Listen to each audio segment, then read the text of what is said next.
September 16। ଆଜି ବାବା ଆମକୁ କ'ଣ ବରଦାନଟି ଦେଉଛନ୍ତି? ଗମ୍ଭୀରତାର ଗୁଣ ଦ୍ୱାରା ଫୁଲ୍ ମାର୍କ ଅର୍ଥାତ୍ 100 ନମ୍ବର ଜମା କରୁଥିବା ଗମ୍ଭୀରତାର ଦେବୀ ବା ଦେବତା ଭବ। ବର୍ତ୍ତମାନ ସମୟରେ ଗମ୍ଭୀରତାର ଗୁଣର ବହୁତ ଆବଶ୍ୟକତା ରହିଛି। କାହିଁକି ନା କହିବାର ଅଭ୍ୟାସ ବହୁତ ବଢ଼ିଯାଇଛି। ତେଣୁ ଯାହା ଇଚ୍ଛା ତାହା କହିଦେଉଛ।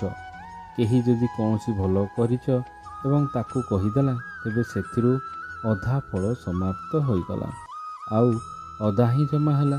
କିନ୍ତୁ ଯିଏ ଗମ୍ଭୀର ରହିଥାଏ ତା ସମ୍ପୂର୍ଣ୍ଣ ନମ୍ବର ଜମା ହୋଇଥାଏ।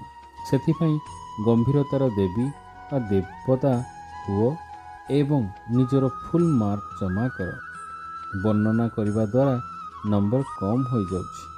ଆଜିର ସ୍ଲୋଗାନଟି ହେଲା, ଯଦି ବିନ୍ଦୁ ସ୍ୱରୂପରେ ସ୍ଥିତି ରହିବ, ତେବେ ସମସ୍ୟା ଗୁଡ଼ିକୁ ଗୋଟିଏ ସେକେଣ୍ଡରେ ବିନ୍ଦୁ ଲଗାଇ ପାରିବ।